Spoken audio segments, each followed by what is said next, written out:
Much for joining us this morning. This is Natalie Mara, the Executive Director of the Ontario Health Coalition. My name is Michael Hurley. I'm the President of the Ontario Council of Hospital Unions of CUPE, and we're very grateful for your coming today. Thanks so much.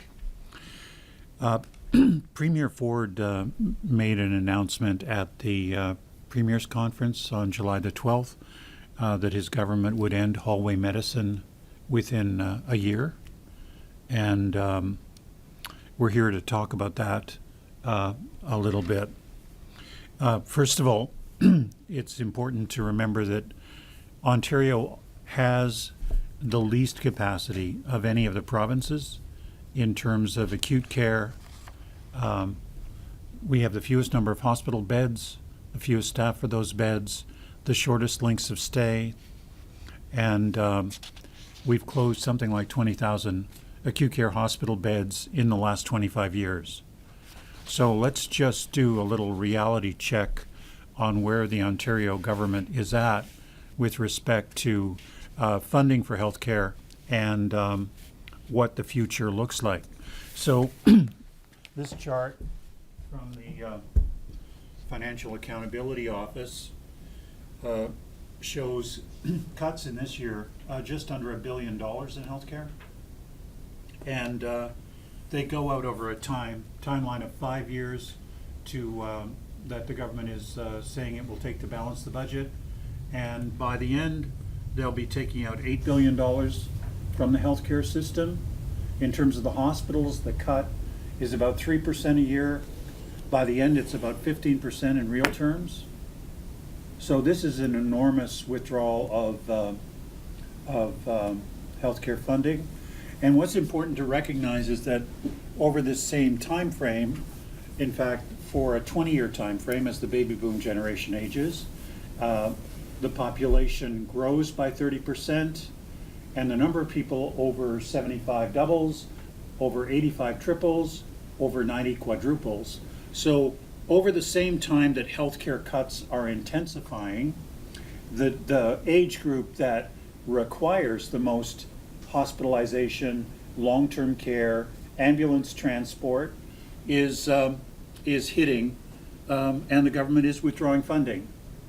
So hallway medicine will not be brought to an end by magical thinking, which is what the government is currently engaged in. Hallway medicine will be brought to an end by making investments that recognize that there are demographic challenges for our healthcare system and that we have a moral responsibility to step up to those challenges. And, it's important to recognize too that those are not requirements that are permanent in nature, because as the baby boom generation begins to recede, then the requirement for those investments lessens. It just goes down. But for a 20-year period, we have to make those investments in order to provide access to hospitals and to long-term care. So it was great to hear the Premier announce last week that he wants to bring an end to hallway medicine. That's completely contradicted by the budget plans of the Conservative government, and the only way to make that happen is to begin to make investments. We believe investments of around $1.27 million in EMS, public health, long-term care, and hospitals would be enough just to keep us at the status quo. More than that, and we begin to make serious progress around hallway medicine, and that's in this one fiscal year, during which there's almost $1 billion of cuts planned. Natalie? Thanks. So already the hospital cuts that have started to roll out as a result of the budget, the real dollar budget cuts for hospitals are biting into real patient care. And we've created a briefing note here. It has a list of all of the four governments' healthcare cuts to date, and then it goes into the hospital cuts as they've been announced most recently. And you'll see there are literally hundreds of full-time frontline full-time staff that have been cut from hospitals across the province, and every day we're getting emails sent in to us from our members all across Ontario with more and more and more hospital cuts. We're hearing from people in different hospitals that they're closing down operating room days to save money, and therefore surgical wait times have to increase. We're hearing that they're cutting off the clinics. They're not allowing the physicians to work overtime or have the nurses work overtime to save money in the hospitals. So for physicians who have their urgent patients that they slot in at the end of the day, they can't do that anymore, and those urgent patients have nowhere to go. They're cutting things like the crisis pregnancy clinic at the Windsor Hospital, hospital beds, hospital nurses, health professionals, direct patient care staff, and vital patient support staff across the province. And you can see the list for yourself. These are real cuts to real services, the opposite of ending hallway medicine, as was promised a year ago in the provincial election, now promised again. And yet the game plan actually is, in the budget, real dollar cuts to hospital services, real dollar cuts to long-term care facilities. The overall healthcare funding does not keep pace with inflation and population growth put together, let alone aging. So there's no way for the health system to keep up with the demographic needs that we currently have. And this is not reasonable. Every other province in the country has not cut their hospital beds as much as Ontario has. We now have the fewest hospital beds left of any province in Canada. Those are acute care hospital beds, as Michael was talking about, but also chronic care hospital beds, mental health beds, all hospital beds. We're at the bottom of Canada. That means Ontario has already cut more hospital services than anywhere else in the country. We're second last in Canada for the number of long-term care beds per capita. We don't have enough long-term care beds, and we don't have enough hospital beds. Overall, we fund healthcare at the bottom of the country. We fund our hospitals dead last in Canada. And so these are not reasonable budget choices made to save money in a reasonable way. Ontario is already at the bottom of the country. Patients are paying the price in wait times, in inadequate access to care, in going into their local hospital emergency departments and waiting literally for days on stretchers to get into proper hospital beds. These are not patients with the flu that are waiting for admission to get into a hospital these days. You have to be extremely sick. Indeed, the patients with the flu are treated and gone. The ones waiting on stretchers are people who really desperately need hospital care and can't get into a bed because all the beds are full. Ambulance services across the province report that they can't offload their patients because the emergency departments are full, because the wards are full. We have a crisis of undercapacity. It's basic demand and supply. And for 3-4 governments in a row, we've been told that they're going to move services out to the community and so on. That already happened in Ontario. It happened 15 years ago. We have cut more services than anywhere else. The evidence is overwhelming that we need to restore capacity now in our hospitals, to rebuild capacity to serve the real population's need for healthcare, because people are suffering as a result of the cuts. And what the Ford government is doing is actually the most radical cuts agenda that we've seen since the mid-1990s in healthcare, and perhaps the most radical ever in our history. And we're asking the government to change its fiscal course. If they are honest about stopping hallway medicine, then they have to rebuild capacity in the healthcare system. Thanks. Just one more word before we go to any questions you might have. Just to Natalie's point, the only historical parallel for these funding cuts is the Harris government. And the Harris government, as you may not remember, but made a very deep cut in their first term of office to hospital budgets, and they were actually forced to reverse themselves by the end of their first mandate because they had cut so deeply. This government is approaching the problem in reverse. Here, their deep cut of 15% to hospitals comes in year 5, which is right in the first trimester of the wave of demographic of the aging baby boomers, which is hitting the healthcare system. They're making a huge cut. It's just coming later, but it's preceded the 15s, 12, 9, 6, 3 this year in real terms for the hospitals, and in long-term care, as you know, it's also a substantial cut in real terms, and it will almost certainly in long-term care mean a further degradation of the care that people receive in those facilities. So with all of that, maybe we'll just take your questions if you're kind enough to have any for us.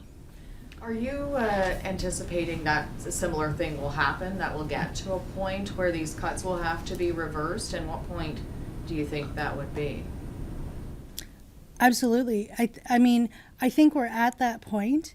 The public is absolutely opposed to this. It crosses all party lines. The issue now is that there's kind of a propaganda campaign going on in which the health minister has been traveling the province, making funding announcements, making it seem like they're actually giving money to hospitals when those funding announcements are in real dollar terms actual cuts to those very hospitals that she's going to. And so it's a question of the public actually just catching up with what's really going on. But I think it's widely, deeply opposed. It goes against core values. Most communities have spent 100 years fundraising for, donating to, building their local hospitals. This goes against everything that people want in their local communities. And I think the Ford government is already paying a political price for these decisions, and I think that price is going to get very, very steep indeed. But I think they're captured also by the advice of like other governments have been, of people in Toronto who are out of touch with what's really going on in this province and out of touch with the very real suffering of people who are trying to access healthcare in Ontario. And hopefully, sooner than later, they'll have to reverse course on this. And what are you hearing from patients? You're talking about what you're hearing from within the hospitals. I'm assuming that's from people who work within the hospitals. Are you hearing any real patient stories? Yeah, we hear from thousands of them all the time. So seniors who are, whose loved ones are in hospital and they're under enormous pressure. They'll have 6 people come in from hospital management and, to try and force them out of the hospital, to move out of their hospital bed, even though there's no long-term care beds available. So they're trying to move them into private, for-profit retirement homes, which aren't even healthcare facilities, or into any other facility that they can find to send them to, even though they're not appropriate, there's not the adequate care, they're in terrible condition, for whatever reason, they're not adequate for the people. Just enormous pressure. We get people crying phone calls often from people in those circumstances, or people who are calling to say that they have been to the emergency department and they've been sent home 5 times, even though they don't have a diagnosis or their child is very, very sick, and it's because the hospital is too full and we have to tell them to go and refuse to leave. And they're afraid that the police are going to haul them out of all of these sorts of things. People who've been waiting for years to get into long-term care homes. People who just cannot access care, people who have waited for 2 days on a stretcher. I'm thinking of Hamilton, people who've waited for 2 days on a stretcher in a hallway, or people, all the time from patients in those circumstances. It is the most frequent complaint we get now is from people who can't access hospital or long-term care services.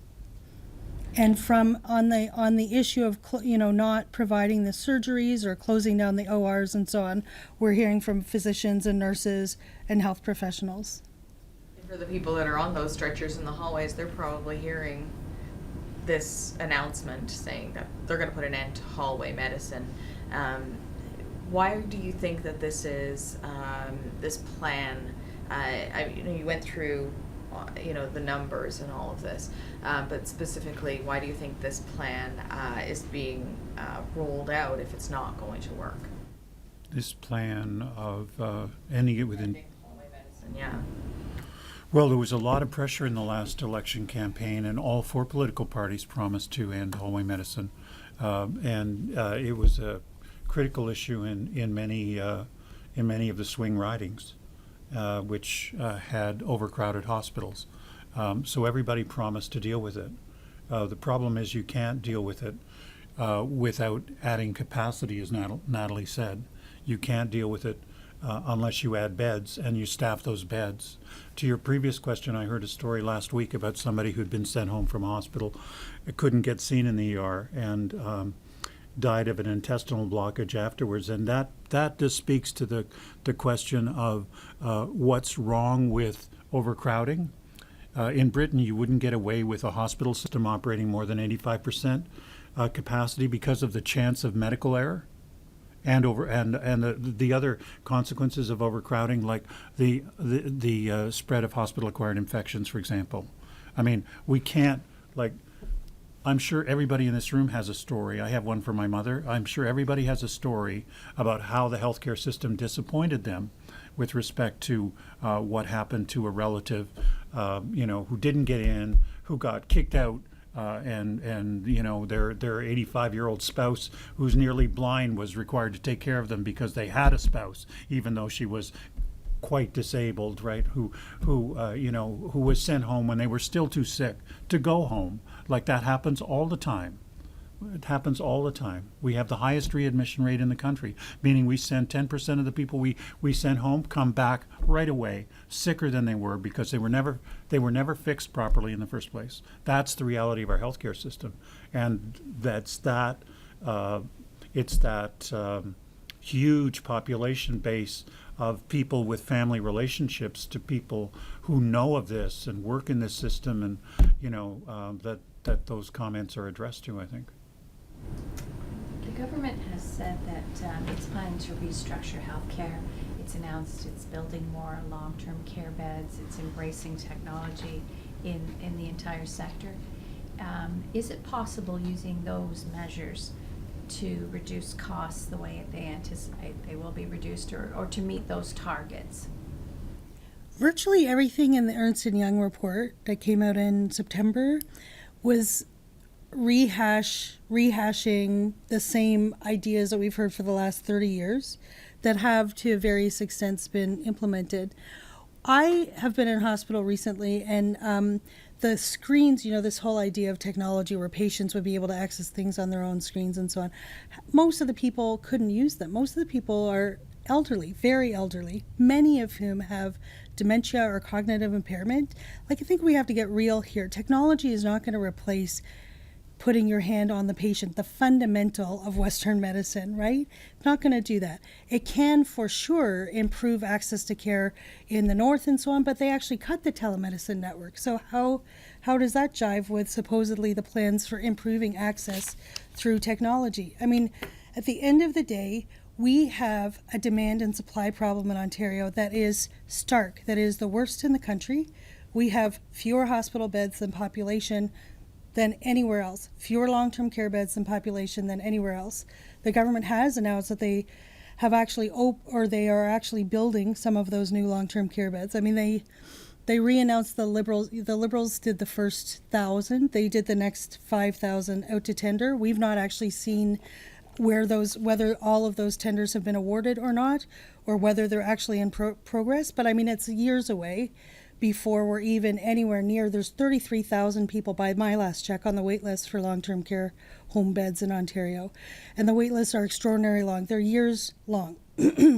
So there is no capacity there. There will not be capacity there for years. But there are, in virtually every town, empty hospital floors, empty wards, beds that exist but they're not staffed because hospitals don't have the funding for them, operating rooms that exist but are not running because they don't have the funding to run them, clinics that exist but are not staffed because they don't have the funding to run them. We have capacity that could be reopened in the healthcare system immediately should a government decide this is a question of political will And we have had the most extreme, the most radical restructuring of healthcare in Ontario of anywhere in the country. So any, propaganda around moving patients out to the community and so on has been done. It's been long done here. It's been done to more of an extreme than anywhere else. And I think the question now is, where is the evidence that you can continue to support a system where the cornerstone plan for the health system is to continue to cut the hospitals? Long-term care is a great example. 34,000 people on the waiting list. They're going to build 15,000 beds in 5 years. They're going to add another 15,000 5 years out. By year, 37,000 people on the waiting list. New. 37 new. Yeah. In terms of that, you mentioned this is a bulge, a demographic bulge that's going through. Building permanent long-term care beds that may not, how do you do that and still ensure you don't end up with, I know it's hard to imagine, but a glut of long-term care beds because the population bulge has moved through, or technology has allowed more people to stay in their homes, which seems to be their first preference. Isn't there a problem of building, it's an odd idea, but building too much capacity into the system? Well, the way that they built the current newest slew of beds were tendered from 1997 to 2000 under the Harris government, and then a bunch of them didn't come through on their tenders, and they continued to 2003. Took a decade or so to get those actually built, and they were too few for the current population. That's what we said then. That is the truth. Remains the truth today. They were on 20-year licenses, now accountability agreements. There's no reason why anyone couldn't do that again. Although, frankly, it makes a lot more sense if instead of, like the Harris government did, build capacity in the private for-profit sector, build it in the public nonprofit sector, or use the hospitals where you have existing capacity, renovate, rebuild. A lot of hospitals used to have long-term care beds. There's no reason why you can't provide good long-term care on the same site as hospital care. And then you have the flexibility, because as your building, you can change its usage down the road, but it's operated in the public interest for the public good. It's not operated for a private company where the shareholders live half a world away and are in it to take as much money out as possible. So build it in the public nonprofit sector, and then you can flex its use as you need to go. But that demographic bulge is going to last for, right through to 2050, at least, by all of the demographic projections. Our problem is no one's actually in any serious way trying to build capacity to meet those people's needs. And the plan is to privatize the care as they go through, make them have to pay for a whole lot of it, and just not provide it. And all the suffering that existed to create public Medicare in the first place is coming back as we see that happening.